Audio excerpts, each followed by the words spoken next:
你是我阿父新娶的夫人吗？你长得没有我母亲和阿娘好看。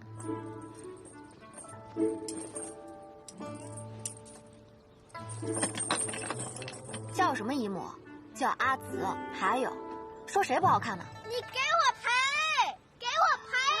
行，好，停，知道了。阿紫可厉害？厉害！小屁孩。早就听闻谢家娘子不好女工，不喜风雅，不务正业，嚣张跋扈。今日一见，我倒是觉得妹妹聪明灵动，让人见之欣喜呢。我也听闻阿紫所嫁非人，孤苦愿意。今日一见，却是怡然自得，清风自来。可见传闻并不可都信。母亲不爱出门，是因为她太穷了，一出门就忍不住要买书，可贵了，一卷古书得有3个9连环呢。我也无别的爱好，就爱藏些书罢了。这几日还淘到了20来卷有趣的野史，还有从西域来的几筐教义经书。哦，对了，还有几本前朝的画。一说到这些，就有些多舌了，妹妹听着无趣吧？理解，我也爱收藏各色石头，还会搞些奇技淫巧。或许我可为阿紫做个书吏，可将阿紫的书分门别类，方便归置寻找。拆卸后还能随身携带呢。妹妹若是真的会做，那可就帮我大忙了。既然你喜欢机关淫巧，我记得我这儿有几本书记载的就是古时失传的技艺，我也看不太懂，便一直搁着了。妹妹若是不嫌弃，今日就当见面礼了。那阿紫，我就不客气了。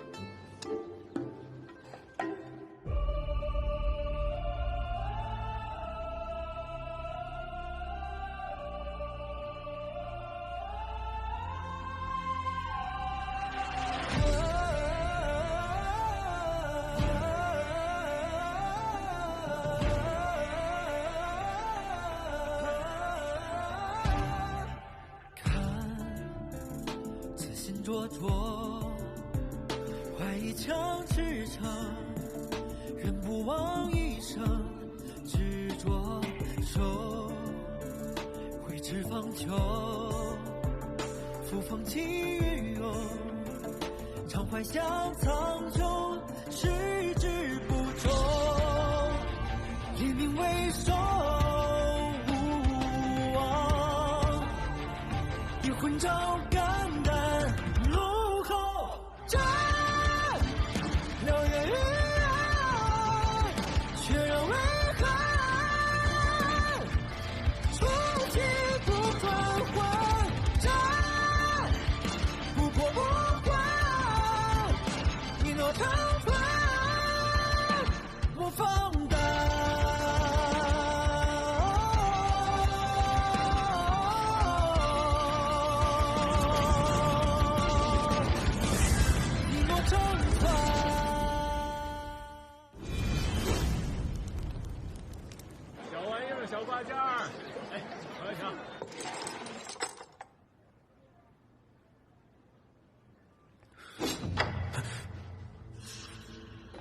听说2年前，你与东街齐乐居的掌柜柳大打过一架，你抢了他厨子，伤了他伙计，最后被京兆府停了3个月的营生，以示惩戒。放他娘的屁！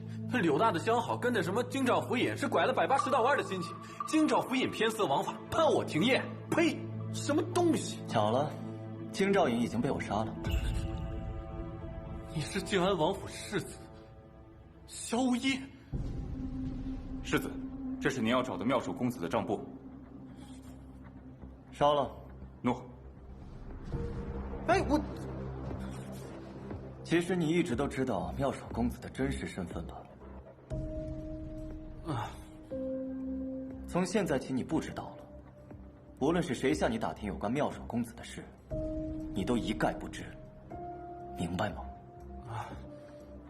你是西北泸州人士，你有个弟弟，在西北庞鄂军中当兵，你们多年没有联系，你也一直在找他，不清楚他是生是死，我会想办法帮你找到他。收了这些银子，你便是我的人了。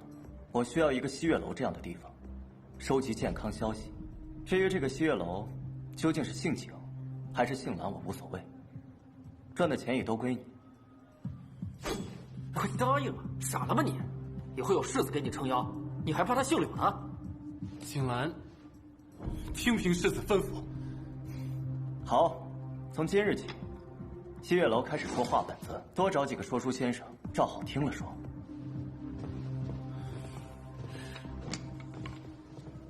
文熙太子，却骨令，这么老的传言还有人信吗？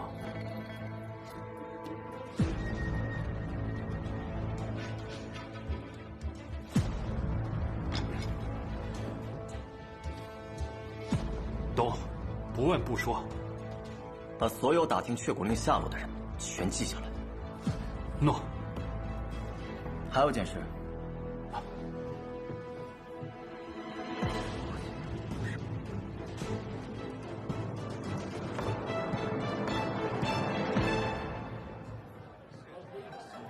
侧妃早起去了王妃和世子妃的院子，喝了2碗鸭汤。世子妃又送了2本书，刚才又跟着世子妃和小公子去蕊夫人的院子。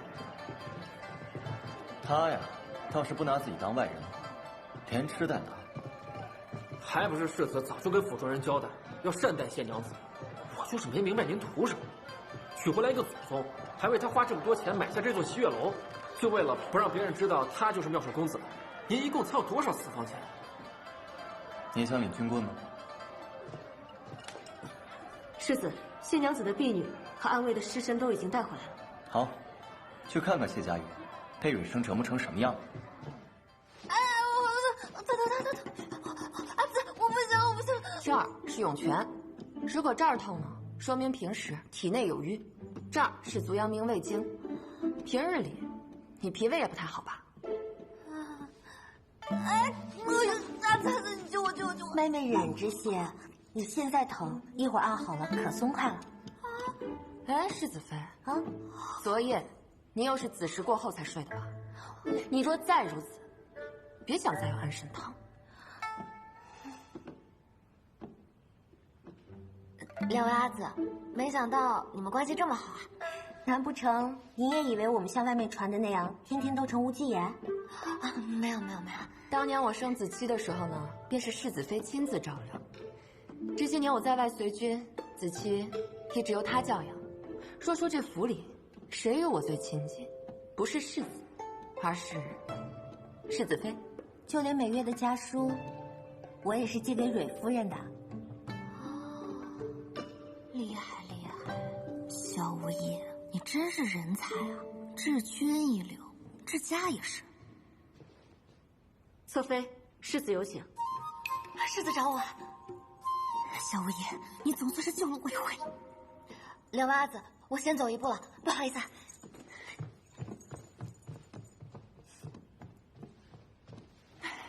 是世子特意嘱咐你给侧妃调理身子的。正是。倒也是用心良苦了。带我来这儿做什么？这么美的地方。这么美的地方，当然最适合杀人了。哦，我好害怕。就这么笃定我不会害你？蕊生阿紫和元气阿紫都是好人，若他们没有一起毒死你的话，说明你这个人也还行吧。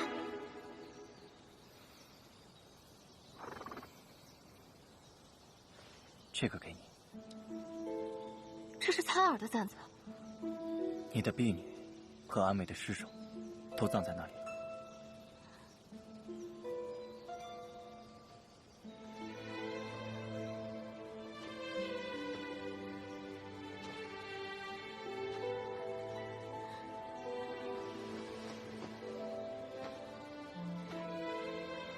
北府军阵亡，若寻回尸首，当素容更衣葬在树下。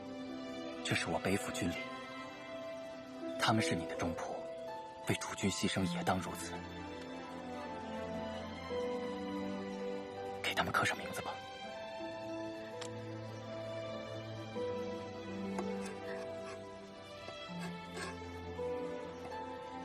苍儿，安慰大哥，对不住，是我连累你们了。说来是在为人，别再为人奴仆。愿你们做一只鹰，翱翔天空，总有风雨，却无内苦。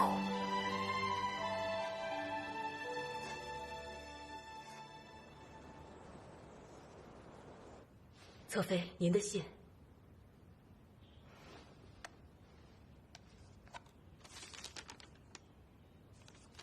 女郎是西月楼的景老板，他说有人去西月楼找妙手公子谈生意。你刚才往谢氏院里送什么去了？是一封从西月楼送来给侧妃的信。天下一直流传着却骨出天下定的传言，称文熙皇后的孩子并没有死，一旦却骨令出，文熙太子便会重现人间，一统天下。列位看官，沏茶坐稳。景老板，你找妙手公子？不知公子可还记得上次让你设计连环弩的那位萧公子啊？怎么又是连环弩啊？有完没完了还？这回不是弩的事儿啊，是这个萧公子他欠了我西月楼好多的银子，吃也赊账，喝也赊账，赊账赊的我这西月楼都快开不下去了，我得去告他。不会吧？我记得他上次来找我买弩的时候，出手挺阔绰的呀。是啊，这谁知道呢？反正是欠了我好多银子，我现在就得去告他。但是我记不太清楚他长什么样啊，您帮我画一幅他的画像吧。他欠了你好多银子，你却不记得他长什么样子了？公子有所不知啊，我脸盲啊，我是脸盲。而且这些富家公子一个个穿的也都差不多，唇红齿白，长得也都差不多，我是真分不清楚他们谁是谁。那你店里这么多伙计，他们都脸盲？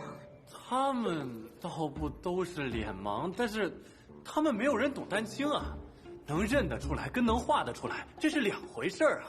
我们西月楼跟妙手公子都这么多年交情了，您帮帮忙吧。行吧。妙手公子，这名字怎么听着这么耳熟啊？连环弩，难道？那个景老板还挺会忽悠的，画像已经拿到了。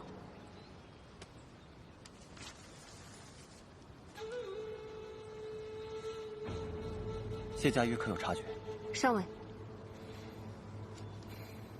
先从宫里开始查，还有出入太学的学子，是否有此样貌者交叉出现？世子怀疑谢太傅和太后。希望是我想多了吧。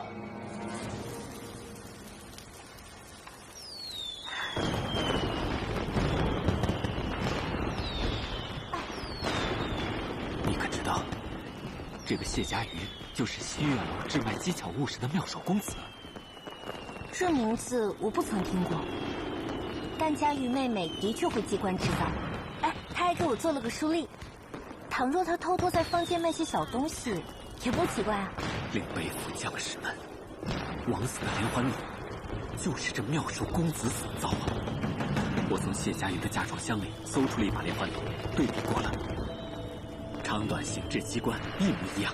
谢氏家主王府一定别有用心，不能让他靠近子期。你和母亲也要小心，他送你的书令就不要了。婚事是世子所求，并非佳瑜妹妹所愿。大哥如果担心的话，不如直接去问世子啊。我同他说什么？他恐怕早已被这妖女蛊惑。大公子跟世子妃，小心！小心！小心！没事吧？你跟我走！哎，不是，大哥，大哥，走！子期，我怎么了？子期，没事吧？好，我们走。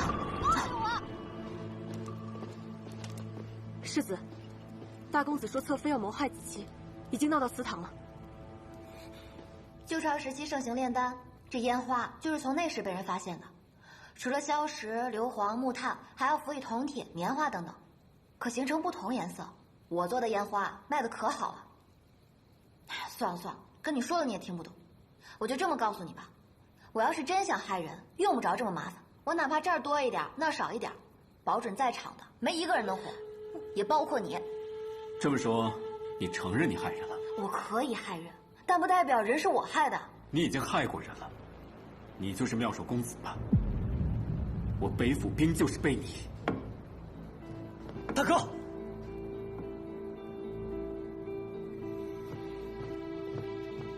世子妃，先带子期离开。佳云，你先走，我跟大哥有话要说。子期，走。走啊！我不走。妙手公子，到底怎么你们了？就是你设计的连环弩，害死3万北府将士。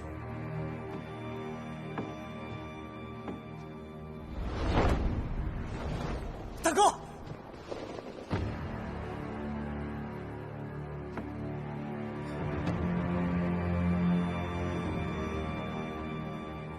你还要替他遮掩？我看你是色令之婚。谢家瑜，你说你今日没想害子期，我不与你分辨。那这3万北府将士的冤魂呢？你敢说都与你无关？就是你设计的这有问题的连环弩，令3万北府将士几乎全军覆没。幸好无一听到了援军抵达。你敢说你毫不知情？你们谢家安的是什么心？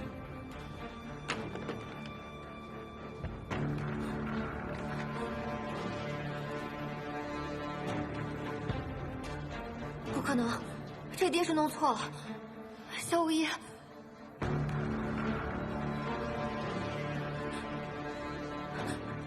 我明明是给一个世家公子设计的。放心，你要的连弩，妙手公子一定给你设计出来。他只说他要去雅集上，看着好看唬人就行了。哪家的世家公子？他说他叫萧胜。萧胜？萧无一，他说是你找他设计的，你认吗？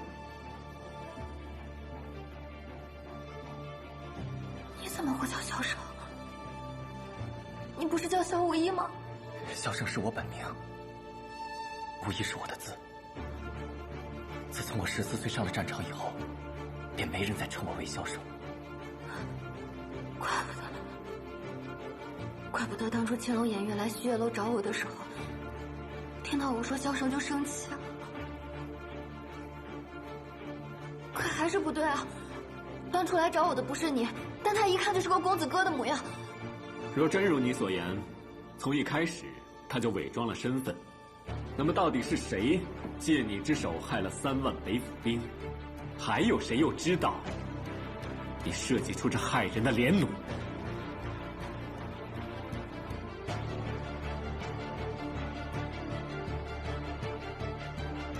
他怎么会认识阿父？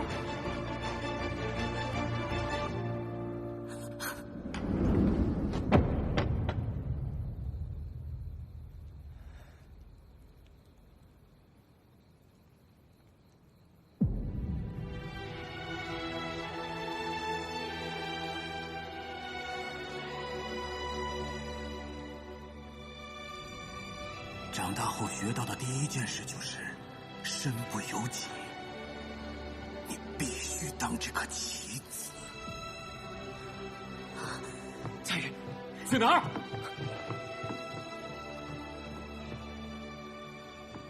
看来你真的早就知晓此事，但你还要保他。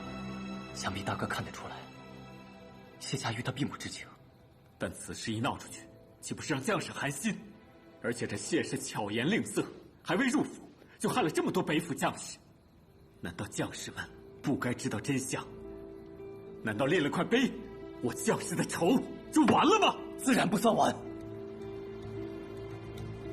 那你当如何？大哥很快就会知道。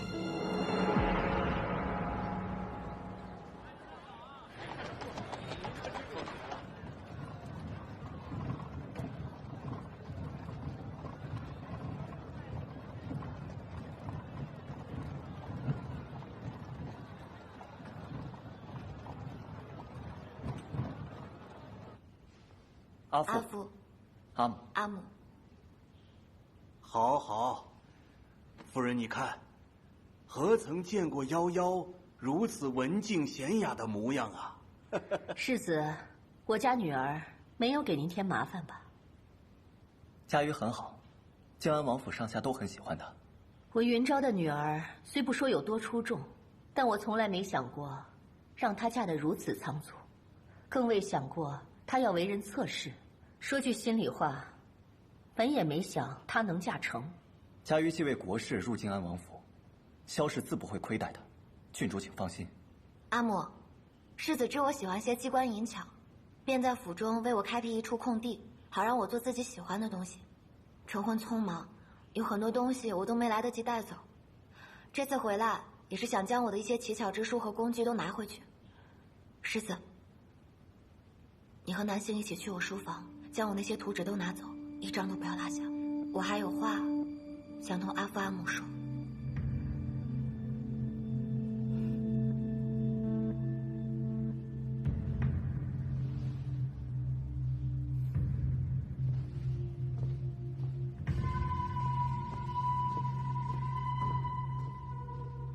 夭夭，你在做什么？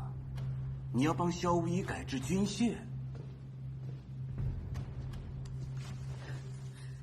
那阿父可知自己在做什么？3万北府兵，3万条人命。阿父是故意让人来找我设计连环弩的吧？我曾见到过那个自称萧胜的男人，出入过阿父的书房。这能说明什么呢？这的确说明不了什么，但我心中却已明白，阿父当初为何鼓励我设计连环弩。我甚至将连环弩的缺陷都告诉了您。没过多久，那个自称萧胜的人就来找妙手公子买连环弩。阿父，您敢说这些都与您无关？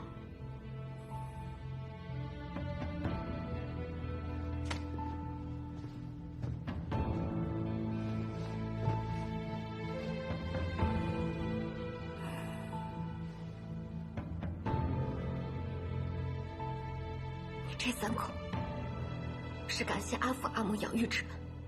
若阿父只牺牲我一人，我也能理解。您只是立场不同，舍弃了我。但阿父如今所为，实难成为世家典范，君子风度。那你要如何？你要揭发你阿父？大婚之夜你让我做的事情，我一件都做不到，更不会做。连环弩造下了人命债，若有一日北府将士要来向我讨还，因为我是阿父的女儿，得阿父养育至今，所以我自当替父以命换报，不敢有冤。但这天下究竟是什么样子，我自己去看。这未来的路怎么走，我自己选。阿茂也一样。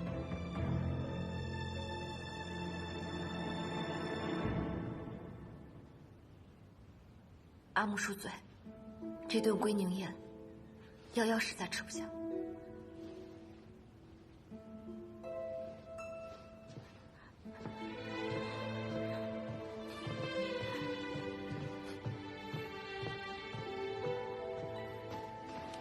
告辞。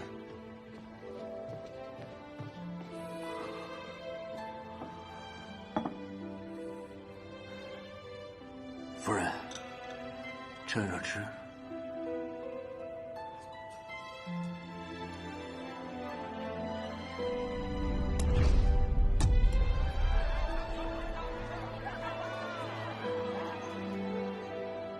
这健康城内大约多少百姓？20余万户。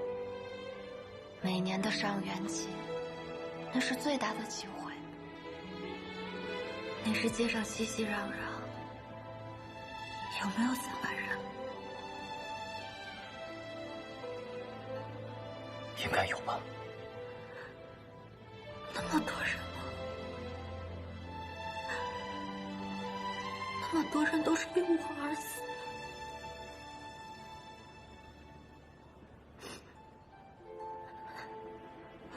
一个人静一静。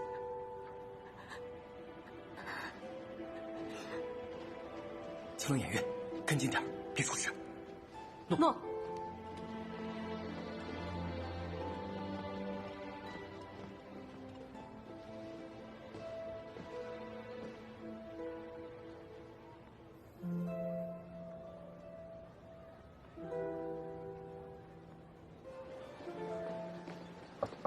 打扰了，老板。谁啊？关门了。老板，哎，老板，我想买包梨花糖，打扰了。明天买。哎，我家妹子，她今日心情不太好，她平时就爱吃您家的梨花糖，我愿意出10倍价。啊？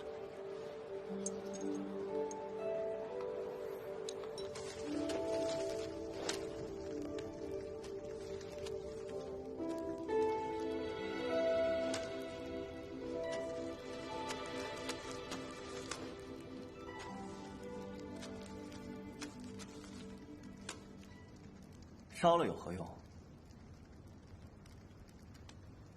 你是来看我笑话的吗？我笑你什么？笑你被你的阿父利用，害了我北府军。你是北府军统帅，你不生我的气。虽非我愿，但我的确害死了这么多人。我跟一个傻子较什么劲儿呢？你才傻子呢！你哪来这么多问题啊？术无正邪，为术而已。若是我人人都要怪，除了你，我更应该怪公叔子鲁班。关他什么事儿？若不是他最早发明各式工具，机械木造之术就不会出现。除了他，我还应该怪发明机关术的墨子。再往上数，还有皇帝的孙子张辉，据说最早是他发明了弓箭。你不是要怪吗？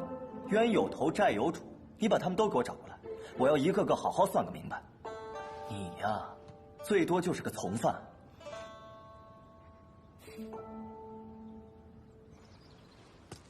程一斋的，肯定是阿茂同你说的吧？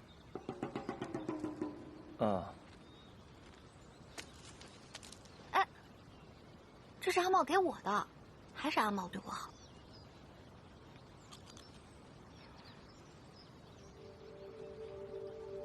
小五爷，你和你的家人和我听说的不太一样。哦，你阿父把你送进来的那天晚上，是怎么跟你说的？让我来猜一猜吧，他是不是说，我萧家倚仗北府兵势大，迟早有一天是要谋反的，哪怕你是为了礼貌，也要嫁进来盯着我，是不是？你怎么什么都知道？你是妖怪吧？兵法，战场，意识人心。我要是能像你一样，看得这么透就好了。我不明白阿福，北府兵不是在守护北境吗？为什么他要这么做？我看你还是当个傻子吧。对了，跟你说个正事。你能有什么正事？阿茂病了。什么？他怎么会病了呢？宫中有那么多太医照顾着，他怎么还会生病？严重吗？你快带我入宫吧。太医已经看过了，并无大碍，只是他最近不思饮食，想让你给他做一些山楂糕，我把他送进宫去。他真的没有什么大碍吗？只是想吃山楂糕？骗你做甚？我知道了，我明日就走。萧无一，这莲花怒非我所愿，但我欠你一件能够让北府兵在战场上反败为胜，护持北府兵勇往直前，踏平北境的绝世武器。我说到做到，我一定会做出来的。怎么，你不信？好，我等着。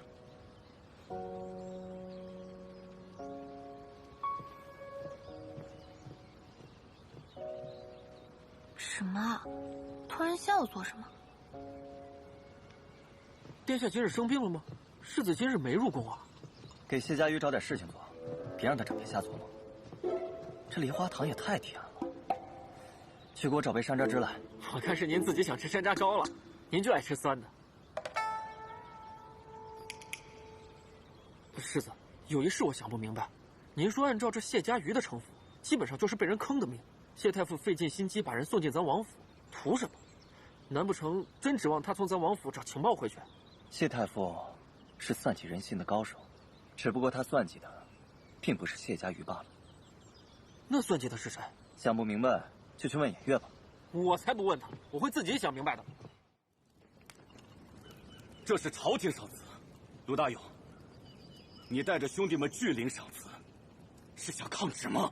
我若拿了这赏赐，我就对不起在九丈原枉死的兄弟们。还敢乱讲！嘿，你们要干嘛？都造反吗？让开！跪下！我北府并没有无缘无故下跪的道理，都给我起来！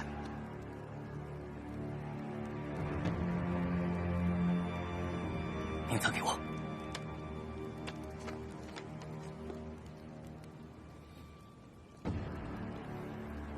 冯志远，方18，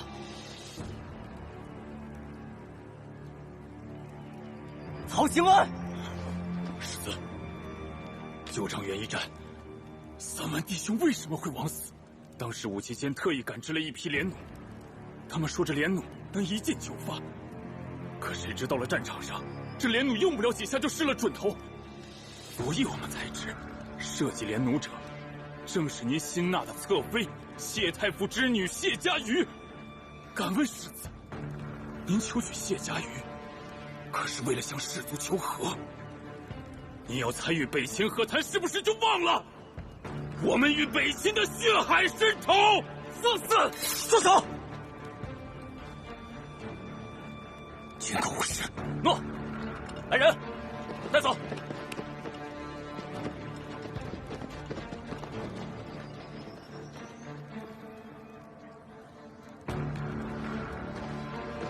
犒赏大家。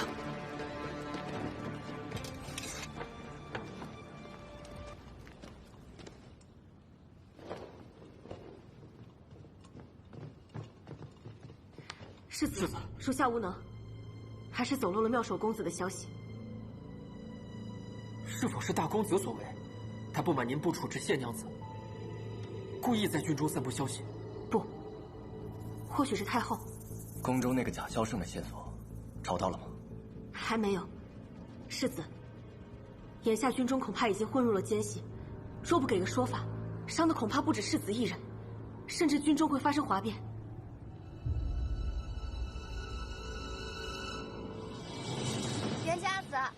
袁家子，等等我。袁家子是否要去府外买书？可否载我一程？世子不是不让你出门吗？你这么着急忙慌的，是要去做什么？我想做一点山楂糕，但是府上没有桂花蜜，所以就想偷偷出去买一点，给世子吃。啊，不给他吃，为什么给他吃？听君姑说，世子最爱吃山楂糕了，应该说酸的东西他都喜欢吃啊。不过才不是给他吃呢。是给我在宫中的好朋友，李乐君，平宁县主，他生病了，就想吃点酸的开开胃，也不知道他们在宫中过得好不好。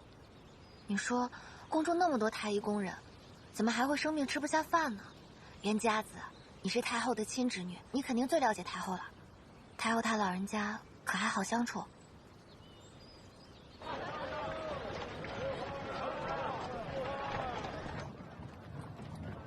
阿紫，阿紫，阿紫，你在想什么呢？你都想了好久了。你不用担心，太后她对有用之人向来和善，而且齐王殿下和平宁县主如今对太后来说就是最有用的人，他们不会有事的。那就好。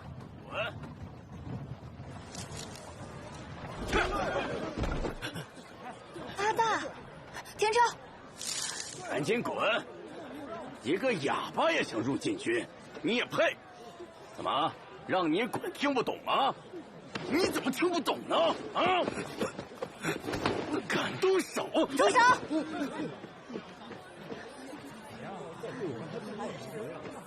你没事吧？你凭什么打人？能入禁军者，哪一个不是出身高贵？一个身无长物的庶民，真当这里什么人都能进呐？这上面可没写哑巴不能参军，也没说必须要士族子弟才能来，只要符合条件，人人都可报名。禁军代表皇威，拱卫京师，保护天子脚下万民，岂容你们横行霸道！好一张利嘴呀！啊，有本事去我的禁卫府再变呀！拿下！慢着，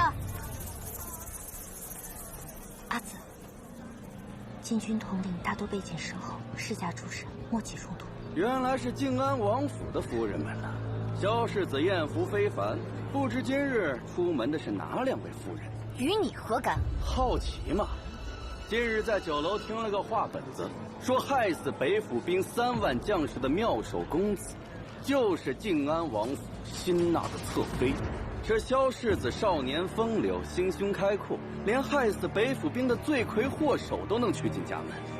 就是不知那些北府兵是否也能如此宽宏大量啊？哎，这妙手公子不会就是你吧？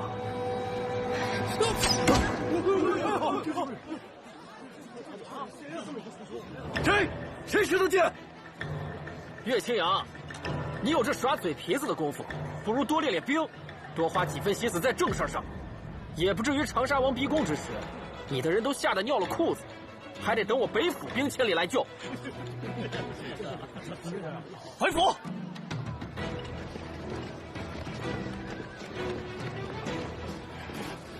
你们给我等着！阿大说阿茂入宫后，他便一个人寻生路。入禁军是为了能够离李茂更近一些，但禁军非世家子或良家子不收，他去了很多次都被赶了出来。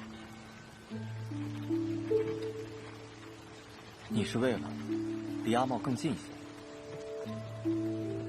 我的命是殿下救的，自然他去哪儿，我就要去哪儿。如此，那你可愿先加入北府军，待我找到机会，再让你入禁军？起来吧。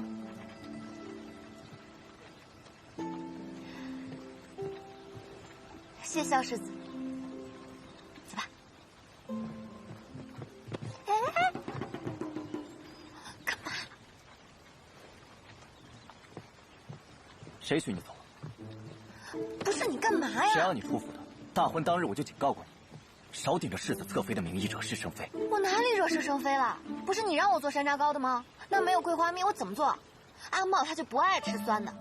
还有啊，我也不是你的什么侧妃，我在靖安王府只是暂住。要不是为了阿茂，要不是为了阿茂，你就不会在府里待着。我用不着你来提醒我。你以为我乐意每天看你这张惹人烦的脸吗？我惹人烦？从今日起，没有我的允许，不准出府。颜月，你看着他。诺。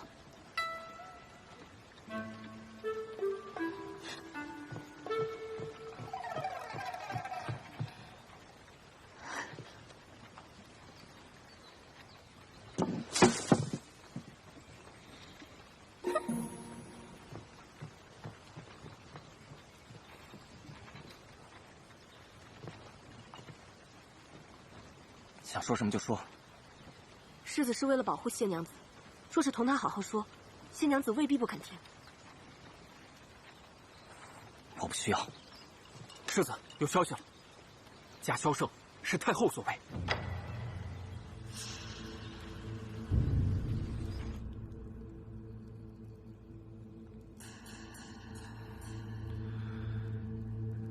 这的确像是母后的手笔。谢亲，母后以妙手公子打击萧无一在军中的势力，牵累令爱。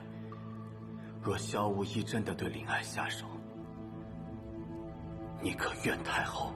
太后制约北府兵之心，并没有错。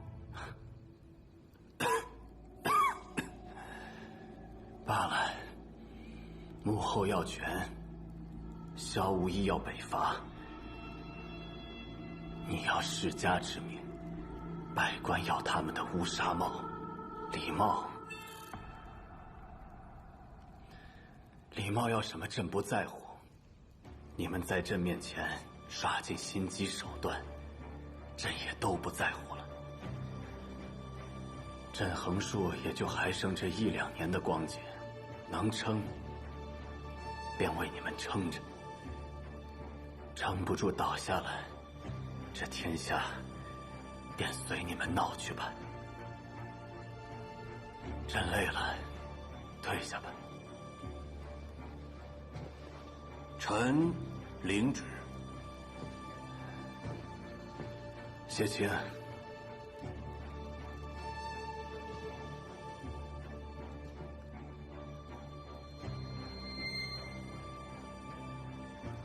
礼貌是你举荐的，重情重义，既是他的优点，亦是缺点。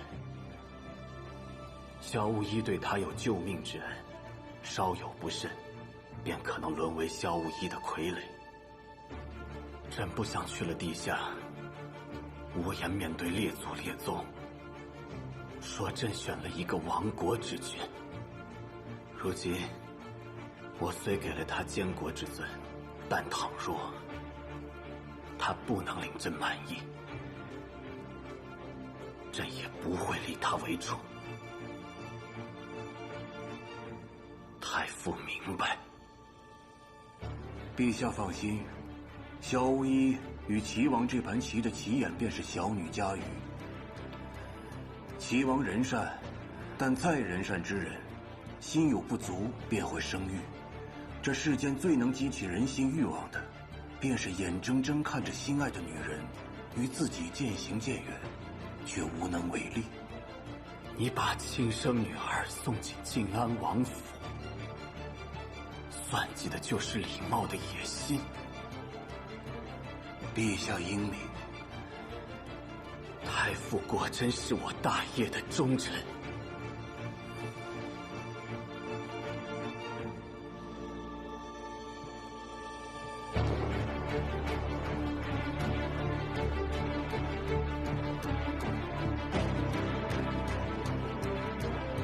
看见了吗？这才是你的老师，真正的三朝元老谢太傅。你想要走，走得了吗？我们不过都是这些老家伙手中的棋。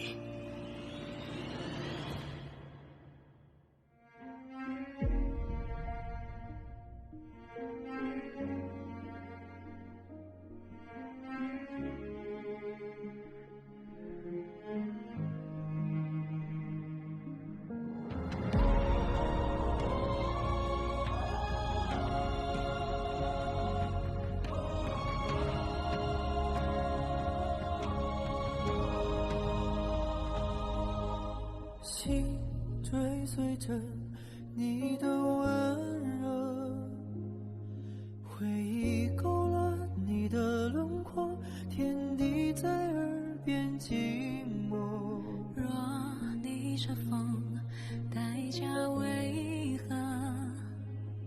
执你知我，不负承诺，将信念的痕迹重合。这一程有多长，我只愿与你同往，哪怕生死之间走一趟，不能忘。就让我奔赴你的方向，是属于我的守望。一生匆匆，却唯独你与我炙热的天光。就让我燃烧一生愿望。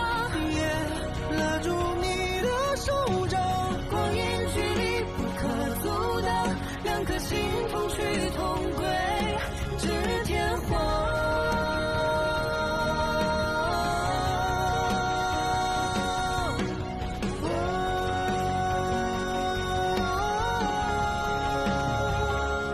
就让我奔赴你的方向，是属于我的守望。一生匆匆，却唯独你与我炙热的天光。就让我燃烧一